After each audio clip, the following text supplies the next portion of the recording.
Hey, I'm Jade, and I'm going to talk today about panic attacks, about my experience with panic attacks in relation to my OCD and anxiety, and how they felt, what it's like, so that you can think, okay, I'm not the only one, just how terrifying they can be, and then a bit about what happened when they started to go and how that felt. And I'm also going to share some reading from one of my favourite books that I worked through during my recovery, At Last Alive by Paul David. So there's a couple of paragraphs, not chapters, that I will read to give a bit more of an explanation about how we can handle panic attacks and how we can move beyond them. So I think one of the biggest things with panic attacks is that they're awful. So we really, really don't want them. And that, unfortunately, is what causes them to become even more aggressive and even more frequent. And really, the things that I've learned from my own experience with anxiety and overcoming it is that the more we try and push anxiety away, the more we tell our brain there are things to be really frightened of. And the more the brain is frightened of something, the more it's going to panic and build up and then eventually break into a panic attack. So there's some really useful descriptions in this book of what a panic attack actually is from a scientific point of view and how we can use that knowledge in order to disarm the function behind what creates a panic attack without being too intellectual with it. Panic attacks for me were, I would say, the scariest part of my OCD difficult years. I used to have multiple panic attacks a day, and I would say they are the scariest feeling I've ever experienced. I never relate to when people say I felt like I was going to die. It wasn't like that for me. It was like a trapped feeling, like I can't get out. I'm stuck in my brain. I'm never going to be able to get away from myself or my brain. Um, I'm not going to be able to go on like this. This is just too scary. And I remember, speaking to loved ones at the time, just like out of breath during a panic attack, like I can't do this. I can't go on. I can't explain how I feel. And they'd say, well, what's wrong? And I'd be like, well, nothing. I can't keep feeling like this. And then you have that strange like come down with panic attacks, I think. So maybe mine would really latch for like a good solid hour. And I used to, when they were serious, I would have no option but just be in my bed, like maybe reading some kind of spiritual book, because I don't know why, but that would calm me. And whether or not that's compulsive is kind of irrelevant today because I don't do that anymore. Um, and then when the emotions would settle, I would have this strange release feeling and like life wouldn't feel as bad. And I could move back into my usual pattern of avoidance of triggers and of any words, any images that would bring on intrusive thoughts. And so that was kind of my life. My life was go through life, build a structure where you never ever have to see or encounter a trigger or anything related to it. If you do, on goes the severe panic attack. Come down, rest, avoid triggers, inevitably find a trigger, back to square one. And my world got so incredibly small as a result of this behavior that even just a thought popping into my mind of what if I saw a trigger would trigger the panic attacks. So it became a bit of a living nightmare because there wasn't actually an escape. And that's why avoidance is just the absolute worst thing that we can give into, because it only grows. And this is from my perception of what I've seen and heard of in the past. This is most likely why people do end up completely trapped in their bedroom for years and years and years, unable to work, unable to function. As the World Health Organization has said from its data, something like OCD is in the top 10 most debilitating disorders that you can have. And that just evidences that it can be, when it's let to grow, it can become just completely unmanageable, and it can spread like wildfire. So I suffered with panic attacks at my worst when I didn't actually know I had OCD. So I didn't have any form of reference or tools to even think about working on this. If you're already aware that you have OCD and you're having panic attacks, then that puts you in a good position in the sense that you can learn about how they work and things that you can do to get better from it. So I just want to share the sort of things that I did as a person who has been through most likely what you're going through. So first of all, in this book, there's a section on anxiety, panic attacks, and Paul David is amazing because he makes things really simple. And he first explains what causes a panic attack. So the primary cause of a panic attack is a buildup of anxious, fearful energy created through continuous stress and worry. So you can think of anxiety as something that builds up within your body that isn't being released. And it helps to think of that from a health point of view. We don't want to do this compulsively, but to learn about it as a start, to understand that a panic attack can't actually harm you, it's just a buildup of energy, is really useful. So the energy builds up over time to such an extent that the body needs to release it. This is why panic attacks pretty much always occur to someone who has been through a stressful time. If we don't understand this and allow the release to happen, then we will not enter the next stage where we have the uncomfortable release, which is the panic attack. The same process happens when a volcano erupts. There's been a buildup of energy in the mountain over time, and so to go back to its calm state, it has to release the excess energy. So it's our body's way of going, whoa, we've got a lot of pent-up energy. We seriously need to get this out, otherwise we're not going to be able to be calm again. Now, I never returned to a place of calm, to be clear. But I don't know if you can relate to this. When a panic attack was so bad, like level 300 out of 10, there was a bit of a perspective after it. Like even if it was just for an hour, I would feel like a kind of muscle release. So I don't know if anyone can relate to that. And what Paul David goes on to say is that he talks about how avoidance is the cause and the way out of panic attacks. So the most important thing to understand is that life is not responsible for how you feel. The outside is not the cause of your panic attacks. The mistake that so many people make is that they blame the outside for how they feel. So if you see a trigger, you blame, oh, if I hadn't seen that, I would never have this panic attack. They falsely believe that avoiding the outside is going to be the answer to the problems. The outside is never the problem. Otherwise, we would all feel fear in the same places. So think of people who don't have your fear, who have other themes. If the things that we're scared of were in reality scary, and the places that we avoid, they're not scary because other people can go there and other people with different themes to you. So the problem is on the inside. The outside is just triggering what needs to be released inside. So avoiding life, and I'm only going to read one more paragraph.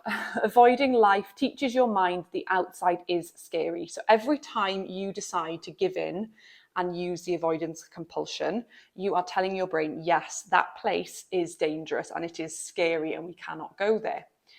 So that means that your brain stays on constant alert to keep you safe from these non-existent threats, and hence starts to activate fight or flight response in normal everyday situations. Now, the problem that I found with this stuff was that the more I avoided, the more things became linked to the trigger and the fear.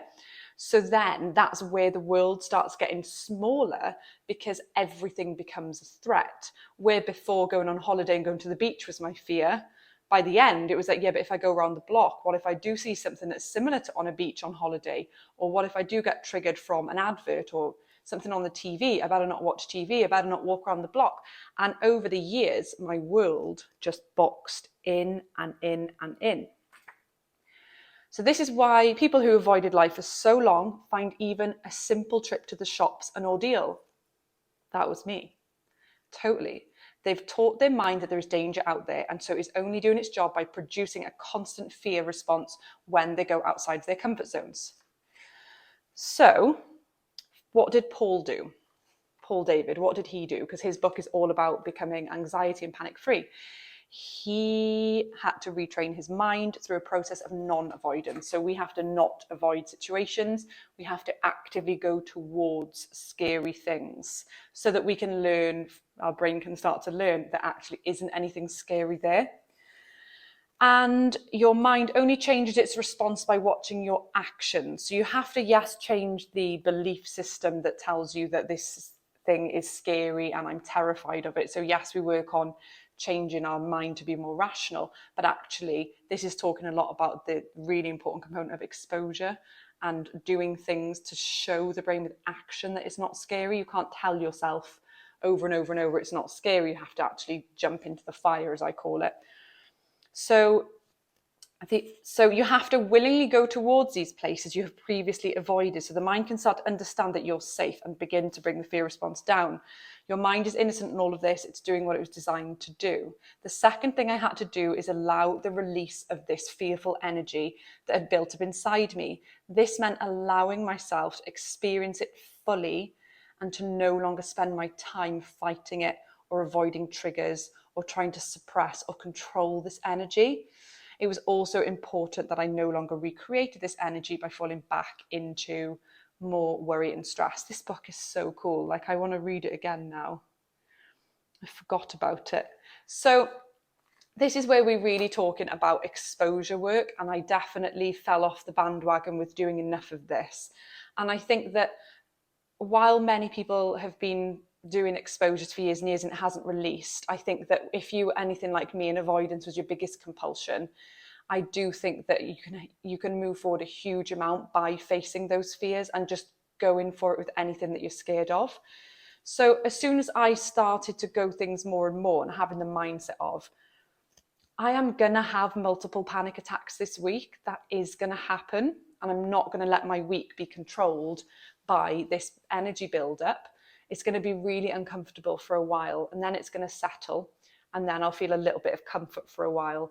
And I'm not going to try and push it away anymore because I know that my body is just doing this and it's what it's got to do. And it kind of helped me to see it as more of a scientific process that my body goes through rather than wanting it gone and worrying about it so much. And I think a lot of it as well was working on the shame that comes with worrying about how you're going to be perceived in public.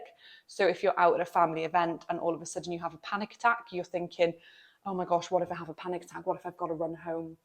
What if everyone sees how much of a wreck I am? What if I'm sick?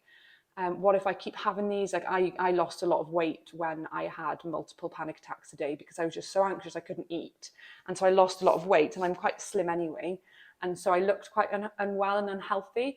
And so I'd get a lot of social anxiety about being asked about that. And, when I'm not eating, people commenting on it. So then again, a similar thing, I found it hard to eat because I was panicking that if I ate, I'd feel sick and get a panic attack. And then if I didn't eat, everyone would be asking me. And it just became easier not to go to things. So I just stopped going to things.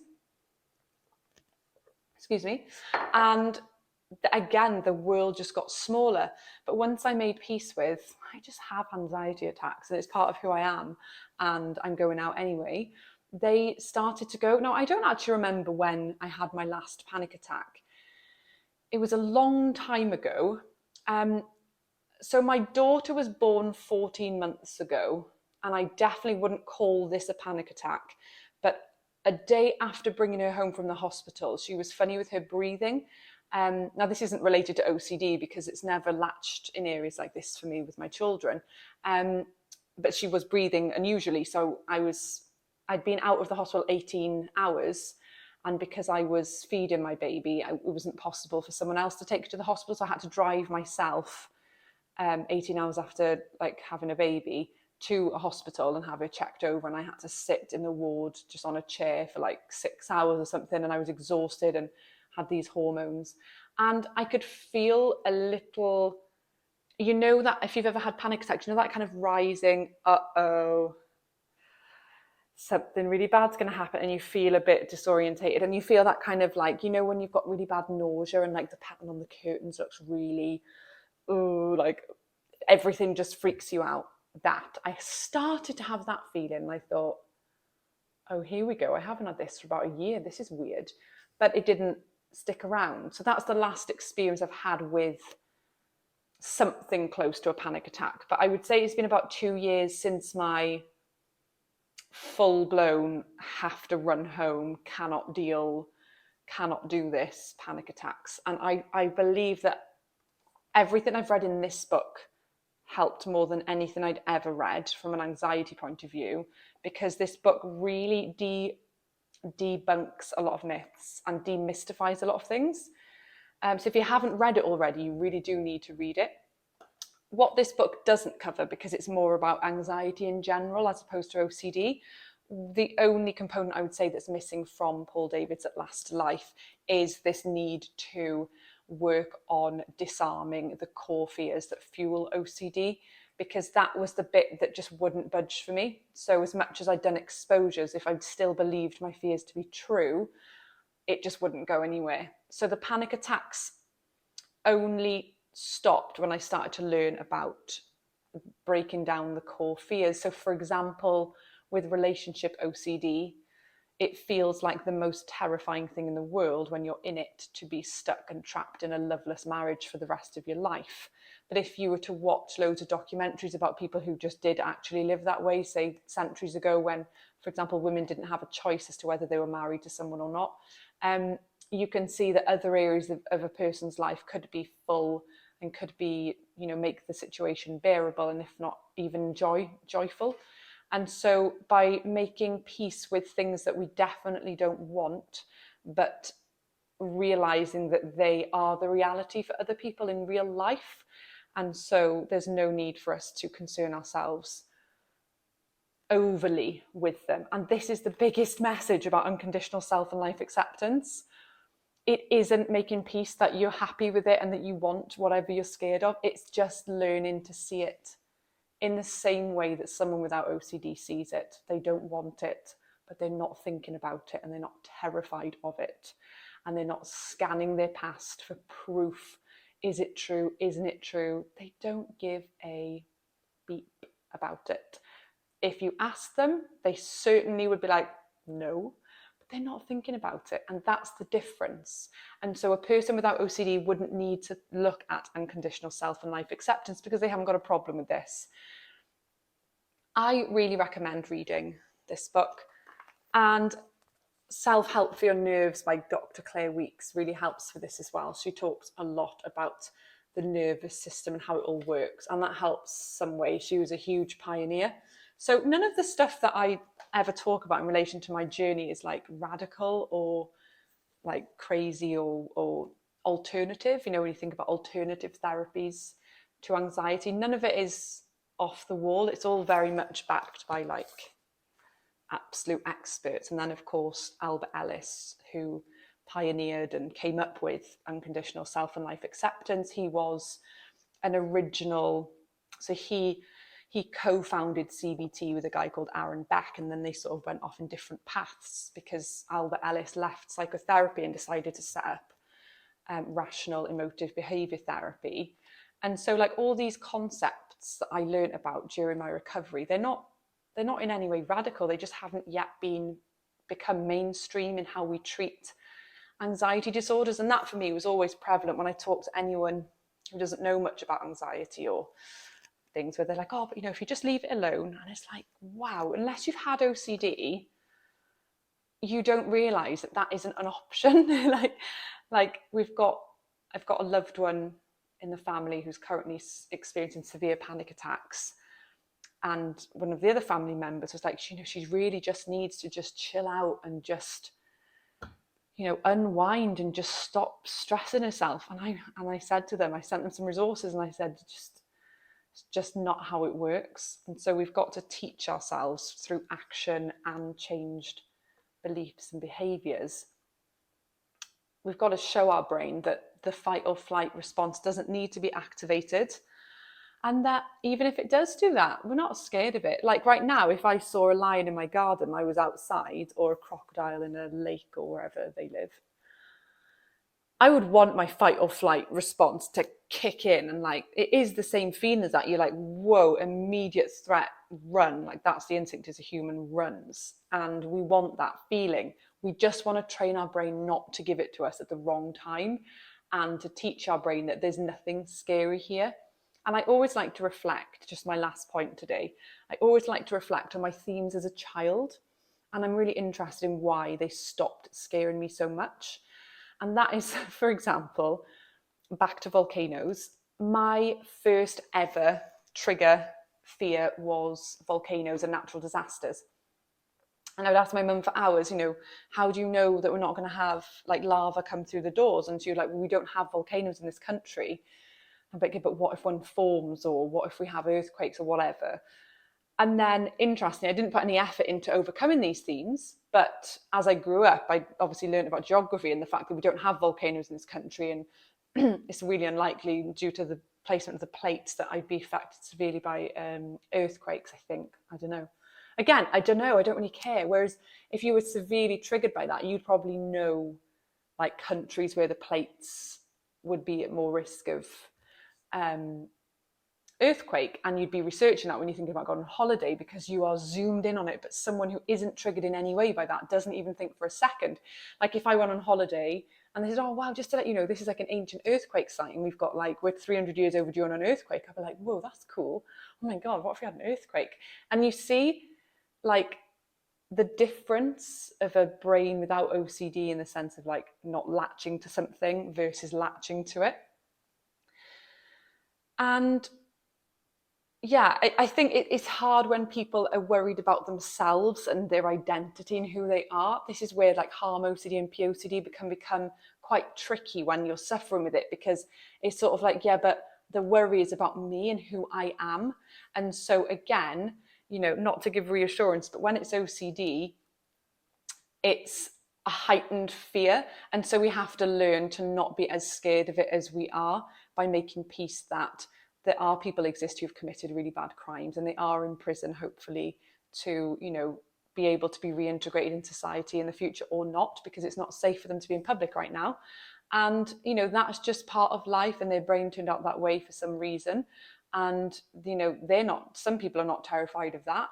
And it is a reality for some people. So our media sensationalizes monsters and things like that, but ultimately there's just people who are wired a certain way and absolutely gone wrong somewhere.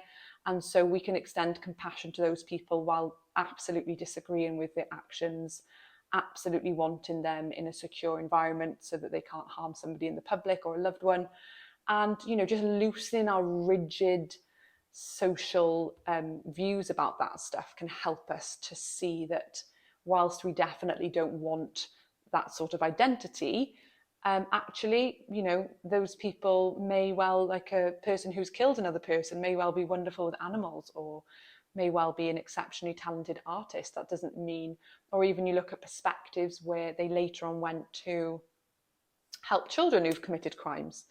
And we mustn't use this sort of thinking as reassurance, like, oh, it would be okay. It's just to help us loosen our beliefs when we're in neutral territory. So you want to be working on disarming this is what I did. I worked on breaking down my irrational beliefs and my core fears from OCD at a neutral time. So I would do a little bit of work on it, and I would make sure not to engage in that type of thinking while triggered, because that can easily become compulsive. So I hope that's been useful for you today.